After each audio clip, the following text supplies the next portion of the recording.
Hey everyone, I hope you're doing well and staying safe during this time. If you're new here, welcome to the channel. Like I said, thank you so much for checking me out. If you haven't done so, please make sure to hit that subscribe button just right below the video. Cool, thank you so much. I really do appreciate it. And if you're returning, welcome back. Thanks again for your support. I truly do appreciate having you here. The SEC may be sued again by another crypto company, this time a hedge fund.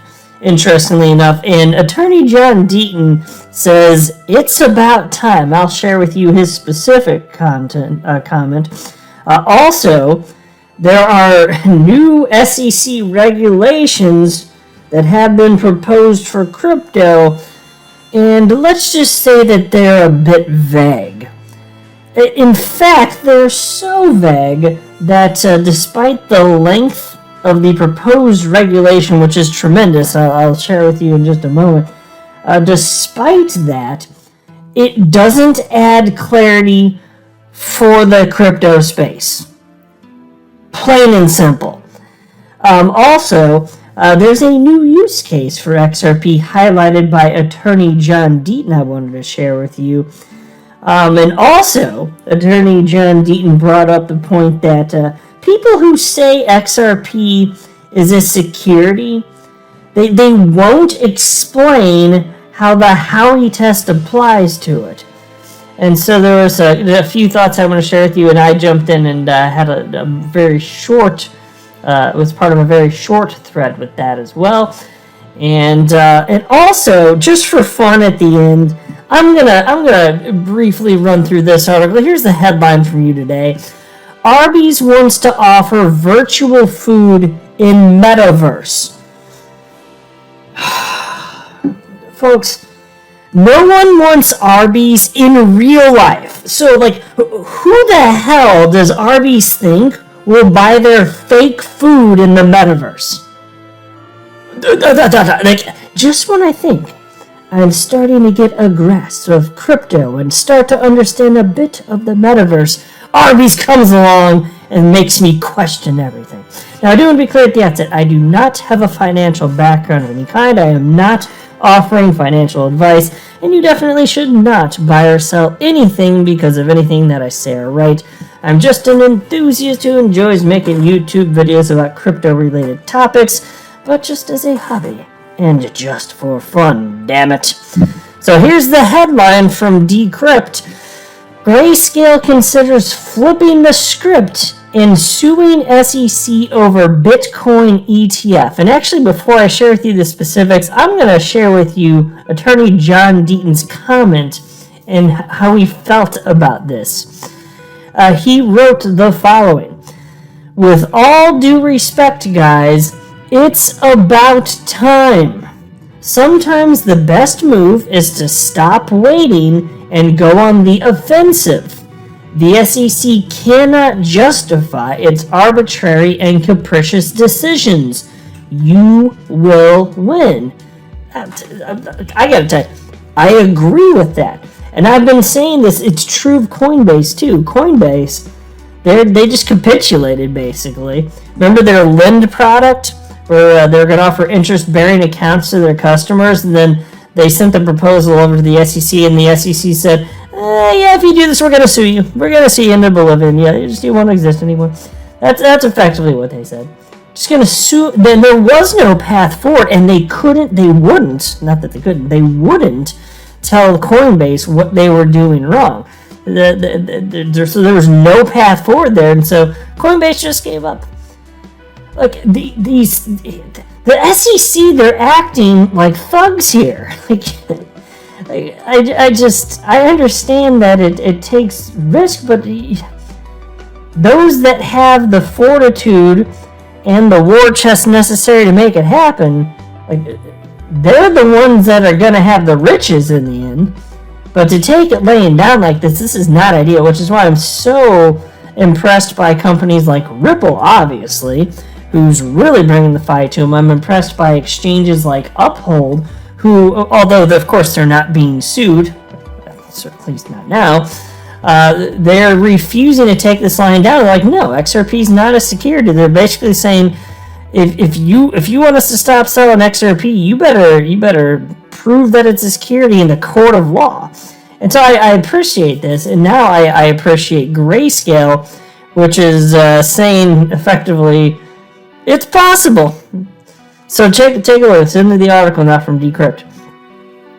Crypto investment firm Grayscale has been working for the better part of a year to convert its Grayscale Bitcoin Trust, which has over $28.5 billion in assets under management, into a Bitcoin exchange-traded fund, or ETF. Let's pause here to note. An ETF, exchange-traded fund, it's a fund that can be traded on traditional stock exchanges like New York Stock Exchange or NASDAQ. And this fund,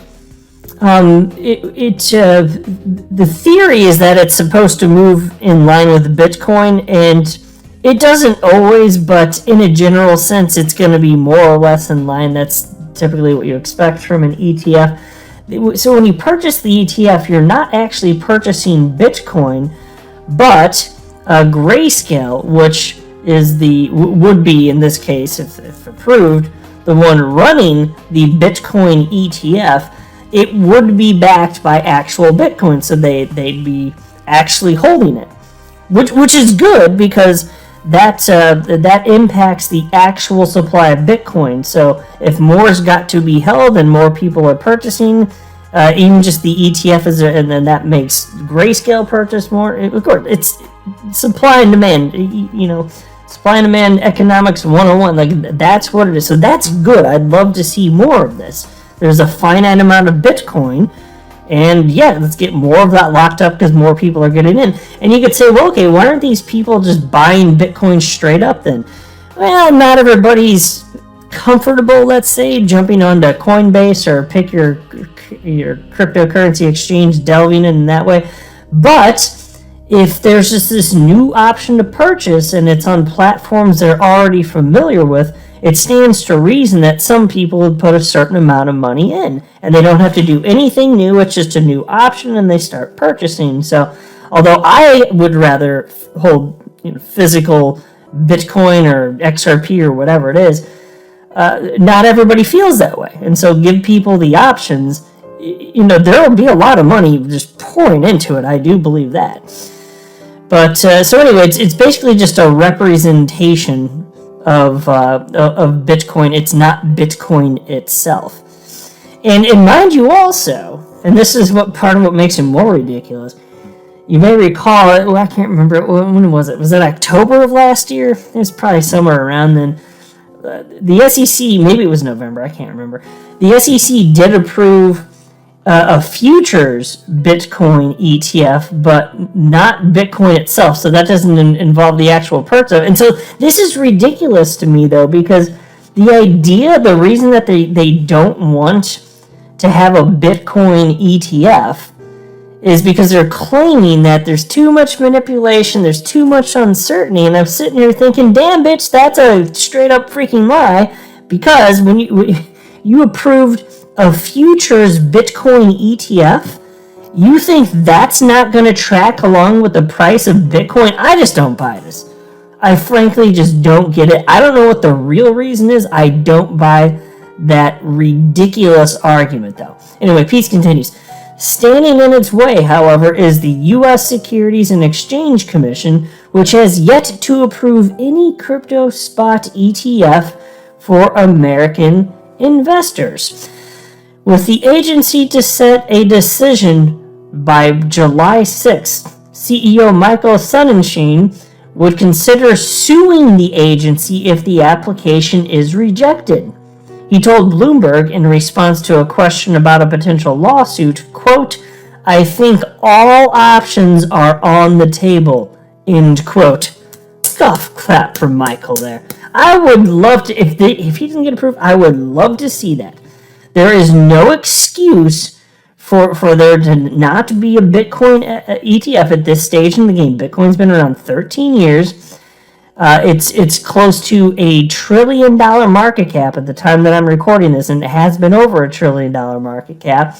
It's clearly here to stay. Certainly the asset class is. I'd say it's more clear the asset class is here to stay. But still, there's no certainty of anything in life. It's time to approve this. No more excuses here. And then there was this. There's this comments from attorney Jake Chervinsky, well-known lawyer in the world of crypto, talking about more nonsense from the SEC. So look, it's not just us here in the XRP community that have to deal with the SEC. Yes, currently we've got the brunt of it, along with Library, obviously, and I've been covering that case as well on this channel. But everybody's going to feel the pain of SEC Supreme Leader and dictator Kim Jong-Ginsler. Here's what Jake had to say, though. The SEC just proposed a rule that would expand the definition of regulated dealers to include people who, quote, employ passive market-making strategies, end quote, that have, quote, the effect of providing liquidity, end quote, to others. It's 200 pages, but doesn't say DeFi, decentralized finance, even once. This comes shortly after the SEC proposed a different rule that would expand the definition of regulated, quote, alternative trading systems, end quote, to include operators of, quote, communication protocol systems, end quote. That rule was 600 pages, but didn't say DeFi even once either. So pause. The way that this is worded, pretty damn clear that what they're getting at is decentralized finance, right? So they just don't want to be specific, do they? Now, why might that be?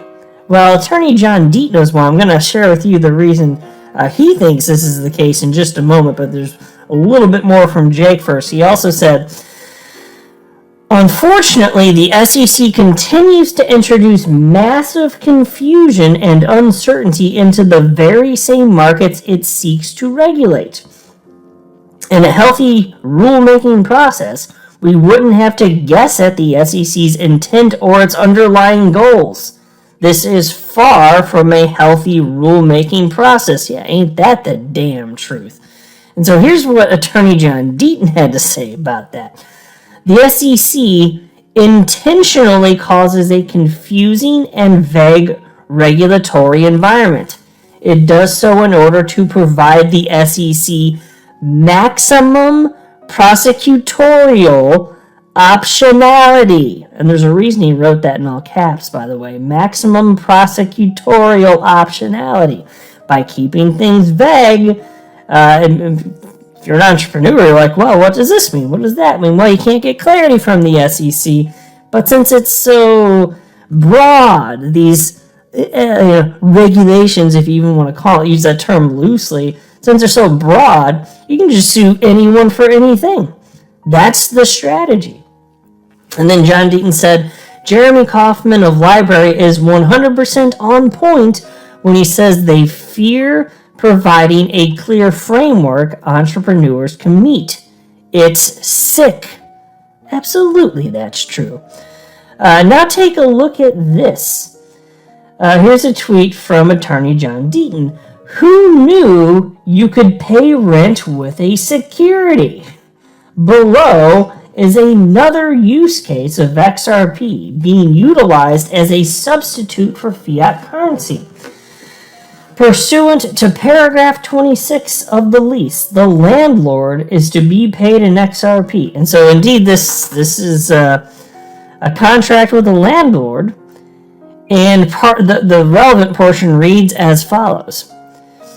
Monthly rent will be paid in the cryptocurrency XRP.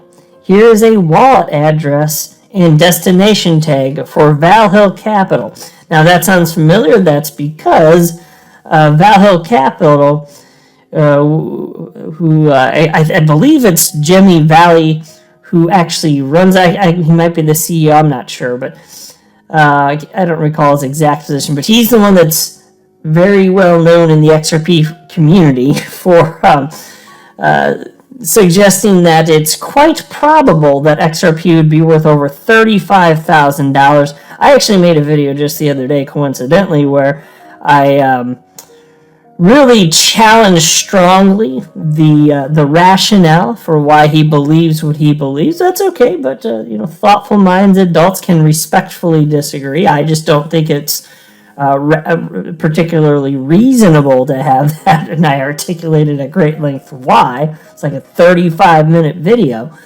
But that's neither here nor there. It's not the purpose of this video. I just think it's interesting to see, people are going to increasingly want this type of thing in the future with XRP and other cryptocurrencies. So when was the last time we could do this with a security? That's the question. The answer is never, by the way. That's just spoiler alert. Sorry, that's never.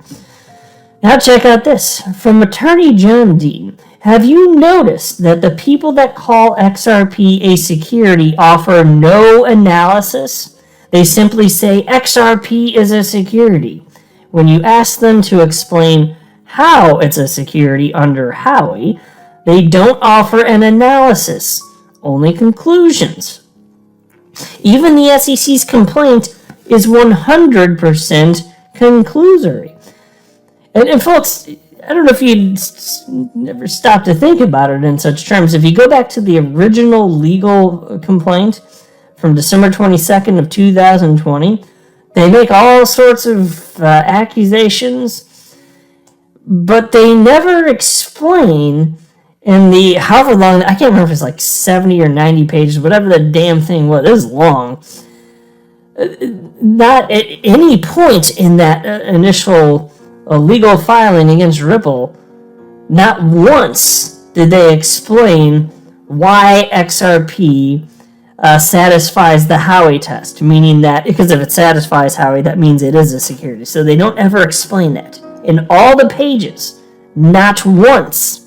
XRP community member Frecky responded to that and wrote, "Yes, remember the general public unfortunately follow the blind and are uninformed. They also don't want to take time to do their own research. Echo chamber of regurgitated garbage." Yes, this is absolutely true. And by the way, thank you for tagging me there, Frecky. I do appreciate it. And so I responded with the following. I wrote, "Absolutely true. I've also noticed it's very hard to find attorneys outside of the SEC that argue XRP is a security today. The only ones I've found are at Anderson Kill Law Firm, and they coincidentally happen to not like Ripple and XRP. One of them actively trolls us. Go figure." By the way, I actually highlighted some specific tweets from one of those attorneys dating back over the last couple years or so, just trolling the XRP community. And then when people would respond to her, she'd say, "Look at this! Oh my God, the XRP community, they're so toxic." I'm like, damn, woman, you are absolutely pushing the buttons of the XRP community, proactively trolling and attacking the XRP community. It's ridiculous. And so these are the only attorneys that I'm aware of outside of and I do mean this, they're the only attorneys outside the SEC I've ever seen argue that XRP today is a security. Not just in the past, but today is in a security. I haven't found any others. There should be some out there statistically. Even if it's like less than 1% of lawyers that would think this makes sense, there has to be more. There's a lot of humans out there. I haven't found them though. So attorney John Deaton responded to my tweet there, and he wrote, "I really want to read Hedman's full and unredacted deposition and find out what he said was the basis of his knowledge and understanding that Ether's decentralized structure caused it to no longer be a security. What was his understanding and who provided him that knowledge?" Yes, I'd love to know, because if you go back to his speech too, it's just another instance where, okay, there's all these claims made by Billy Boy Hedman given the Ethereum free pass speech, but he never explains what it means to be sufficiently decentralized. He just thinks it. Because reasons, folks. Because reasons. Now let's get to the real reason that you're in this video. This headline from you today. Arby's wants to offer virtual food in metaverse. Someone please in the comment section below tell me why Arby's exists. Please tell me why people want to get this tasteless crap food. I mean, I tell you what, if I'm going to get some fast food, and I don't eat much fast food at all, but if I'm gonna, I mean, I better be drunk and it better be like Taco Bell or something, okay? Fine. But Arby's? I'm sorry. I appreciate, I don't want businesses to fail, I don't, but having eaten their food, like growing up sometimes, like mom would just get a sack of these allegedly roast beef sandwiches. I don't understand how they're in business. I don't get it. It don't make no damn sense up in this bitch as far as I'm concerned. This cannot just be me. Is it a front for some other nefarious business? Is it like a money laundering company? Because like ain't nobody in their damn restaurants ever. There's nobody in the drive-through. I don't even understand how it's a thing. It just doesn't make any sense. But here's the story. Arby's, an Atlanta, Georgia headquartered fast food sandwich restaurant chain, has filed trademarks with the U.S. Patent and Trademark Office, USPTO for short, in order to become part of the metaverse. Let me just pause here, actually. Do you think that I just blew my shots of having Arby's as a sponsor on the Moon Lambo channel? Can I mend that? Can I mend that relationship? Right, peace continues. Its filings indicate that it plans to offer virtual food and beverage products. The company also intends to operate a virtual restaurant that will feature both virtual and actual goods. The virtual restaurant will also feature home delivery. Oh, that sounds fantastic. According to one of the trademark's applications. I don't even know what the hell that means. So like you have a home in the metaverse and then it's delivered? Is there gonna be like a Uber delivery of this? How does this work? Oh my god, this is so stupid. I kind of hate the metaverse. Maybe when it's actually like really up and running and fully adopted and okay, maybe I'll think it's awesome. But with current technology, it just sounds annoying to even try and use. Have you used today's VR technology? I'm your guy. I will keep you posted. I'm your advocate. I'll be back on a daily basis, usually multiple times per day, with these videos to keep you updated with everything going on. So, I hope you enjoyed the video. If you haven't done so, make sure to hit that subscribe button. Feel free to share any of my videos with your friends, family, social media, or anybody who may care to listen. Thanks so much for your continued support. I'm always here for you. I want to help you through this time. So thank you so much for continuing to choose me. Enjoy your day, stay safe, and I'll catch you again probably in a couple hours. Thanks, everybody. See you later.